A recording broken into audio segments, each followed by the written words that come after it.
Hello दोस्तों, आप लोग कैसे हैं? आशा करते हैं आप सब ठीक होंगे। आज हम क्लास 6 एनसीईआरटी पृथ्वी और हमारा आवास के चैप्टर 3 पृथ्वी की गतियां की चर्चा करेंगे। देखिए, जैसा कि आप जानते हैं, पृथ्वी की गति दो प्रकार की होती है। कितने प्रकार की? दो प्रकार की होती है, घूर्णन एवं परिक्रमण। ठीक है, घूर्णन और परिक्रमण। ठीक है, घूर्णन क्या होता है? जब पृथ्वी अपने अक्ष पर घूमती रहती है तो उसे क्या कहते हैं? घूर्णन गति कहते हैं। जब पृथ्वी सूर्य के चारों तरफ घूमती है तो उसे क्या कहेंगे? परिक्रमण कहेंगे। क्या कहेंगे? परिक्रमण कहेंगे। ठीक है, देखिए आगे। पृथ्वी का अपने अक्ष पर घूमना घूर्णन कहलाता है। सूर्य के चारों ओर एक स्थिर कक्ष में पृथ्वी की गति को परिक्रमण कहते हैं। ठीक है, अपने अक्ष पर घूमती है तो घूर्णन कहलाती है, और सूर्य के चारों ओर घूमती है तो उसे परिक्रमण कहते हैं। पृथ्वी का अक्ष एक काल्पनिक रेखा है जो इसके कक्षीय सतह से 66.5 डिग्री का कोण बनाती है। वह समतल जो कक्ष के द्वारा बनाया जाता है उसे कक्षीय समतल कहते हैं। पृथ्वी सूर्य का प्रकाश प्राप्त करती है। पृथ्वी का आकार गोले के समान है, इसलिए एक समय में सिर्फ इसके आधे भाग पर ही सूर्य की रोशनी प्राप्त होती है। आगे देखिए।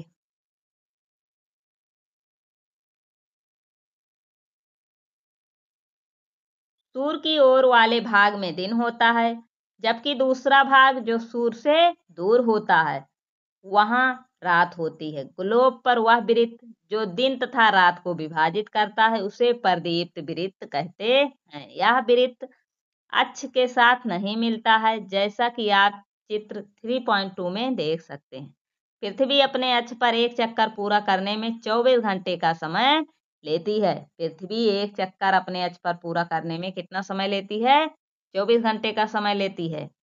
घूर्णन के समय काल को पृथ्वी दिन कहा जाता है। यह पृथ्वी की दैनिक गति है। ये जो घूर्णन गति है ये क्या है? पृथ्वी की दैनिक गति है। आगे देखिए। ये देखिए, ये क्या है? ये पृथ्वी है। ठीक है, ये मान लो पृथ्वी है, और ये उत्तरी ध्रुव। इधर क्या है? उत्तरी ध्रुव, और इधर दक्षिणी ध्रुव है। और ये 66.5 मतलब डिग्री झुकी हुई है। तो ये देखिए, इधर वाले भाग में सूर्य की रोशनी पड़ रही है। देखिए, सूर्य की रोशनी पड़ रही है तो यहाँ क्या होगा? दिन होगा। और यहाँ क्या होगी? इधर नहीं पड़ रही है तो यहाँ क्या होगा? रात होगी। ठीक है, गुणन के कारण पृथ्वी पर दिन एवं रात। अब ये देखिए, ये भी मान लो पृथ्वी है। ठीक है, और ये देखिए, ये भी 66.5 डिग्री झुकी हुई है। ठीक है, ये झुकी हुई, ये देखिए, ये झुकी हुई है। ठीक है, और ये देखिए, ये पृथ्वी का कक्षीय समतल है, और ये कर्क रेखा है, ये विषुवत रेखा, और ये मकर रेखा है। ठीक है,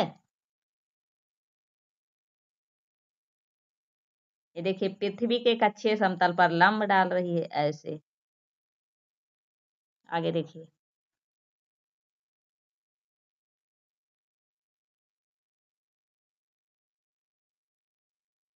क्या आप जानते हैं, प्राचीन भारतीय खगोल शास्त्री आर्यभट्ट ने बताया था कि पृथ्वी गोल है और अपने अक्ष पर घूर्णन यानी घूमती है। ठीक है, अगर पृथ्वी घूर्णन नहीं करे तो क्या होगा? सूर्य के तरफ वाले पृथ्वी के भाग में हमेशा दिन होगा, जिसके कारण उस भाग में गर्मी लगातार पड़ेगी। दूसरे भाग में हमेशा अंधेरा रहेगा एवं पूरे समय ठंड पड़ेगी।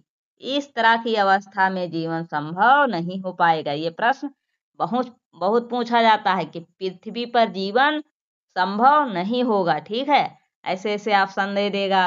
पृथ्वी की घूर्णन गति के कारण, पृथ्वी की परिक्रमण गति के कारण, ऐसे ऑप्शन दे देगा और क्वेश्चन गलत हो जाता है। इसे ध्यान रखिएगा। ठीक है, इसके कारण जीवन नहीं संभव। अगर पृथ्वी घूर्णन नहीं करे तो पृथ्वी पर जीवन संभव नहीं हो पाएगा। याद रखिएगा। पृथ्वी की दूसरी गति जो सूर्य के चारों ओर कक्ष में होती है उसे परिक्रमण कहते हैं। पृथ्वी एक वर्ष या 365 दिन। ठीक है, 365 1/4 लिखा है तो इसको क्या मानते हैं? 6 घंटे दिन में सूर्य का एक चक्कर लगाती है। हम लोग एक वर्ष 365 दिन को मानते हैं, तथा सुविधा के लिए 6 घंटे को इसमें नहीं जोड़ते हैं। आगे देखिए।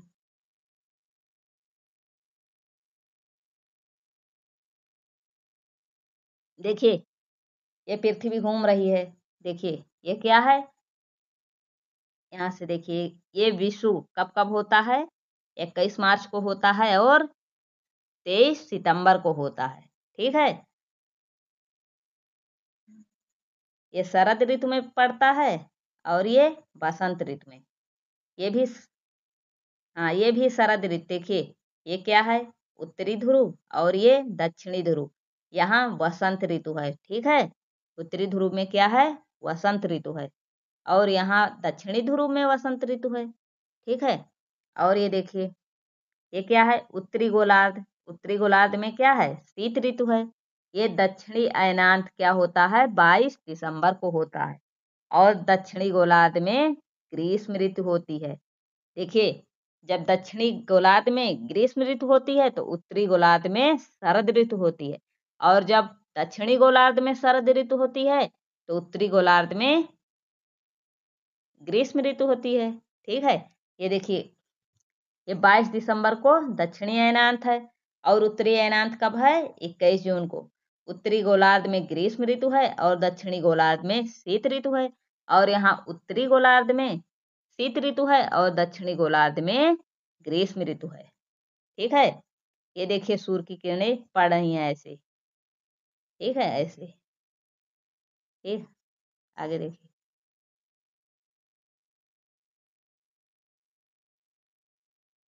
4 वर्षों में प्रत्येक वर्ष के बचे हुए 6 घंटे मिलाकर एक दिन यानी 24 घंटे के बराबर हो जाते हैं। जब 4 बार 6 से 4 को गुणा करेंगे कितना आएगा? 24 आएगा। 24 घंटे बराबर क्या होता है?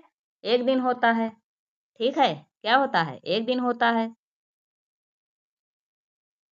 इसके अतिरिक्त दिन को फरवरी के महीने में जोड़ा जाता है। इस प्रकार प्रत्येक चौथे वर्ष फरवरी 28 दिन के बदले 29 दिन का होता है।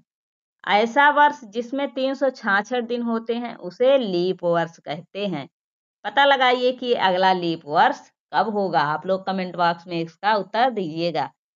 देखिए, चित्र 3.3 से स्पष्ट है कि पृथ्वी दीर्घ वृत्ताकार पथ पर सूर्य के चारों ओर चक्कर लगाती है। ध्यान दीजिए कि पृथ्वी पूरे कक्ष में एक ही दिशा में झुकी हुई है।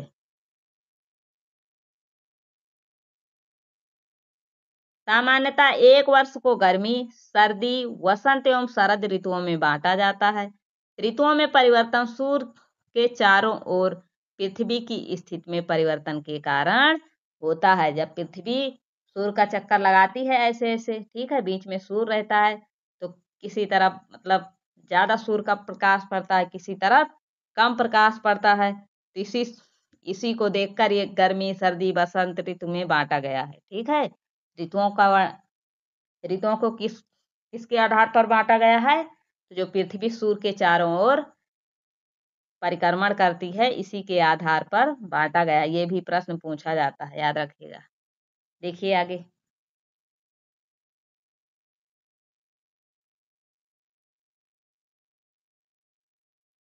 चित्र 3.3 में आप देखेंगे कि 21 जून को उत्तरी गोलार्ध में सूर्य की तरफ झुका है।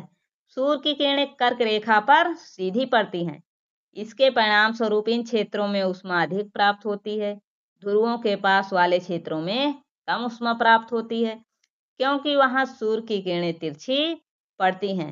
उत्तर ध्रुव सूर्य की तरफ झुका होता है तथा उत्तरी ध्रुव रेखा के बाद वाले भागों पर लगभग 6 महीने तक लगातार दिन रहता है। ठीक है।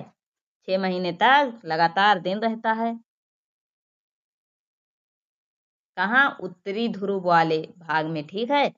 क्योंकि उत्तरी गोलार्ध के बहुत बड़े भाग में सूर्य की रोशनी प्राप्त होती है, इसलिए विषुवत वृत्त के उत्तरी भाग में गर्मी का मौसम होता है। 21 जून को इन क्षेत्रों में सबसे लंबा दिन होता है। उत्तरी गोलार्ध में सबसे लंबा दिन कब होता है? 21 जून को होता है तथा सबसे छोटी रात होती है। पृथ्वी की इस अवस्था को उत्तर अयनांत कहते हैं। ठीक है। आगे देखिए।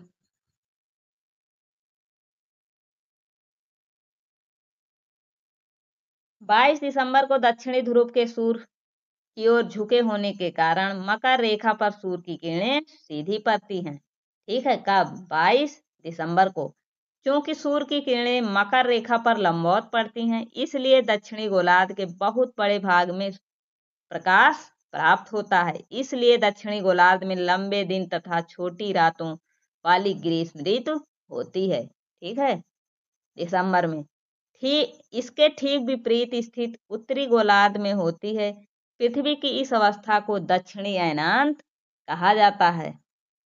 क्या आप जानते हैं कि ऑस्ट्रेलिया में ग्रीष्म ऋतु में क्रिसमस का पर्व मनाया जाता है? ये भी प्रश्न पूछा जाता है कि किस देश में ग्रीष्म ऋतु में क्रिसमस मनाया जाता है? तो किस देश में? ऑस्ट्रेलिया। ऑस्ट्रेलिया महाद्वीप है। ठीक है, महाद्वीप में। आगे देखिए।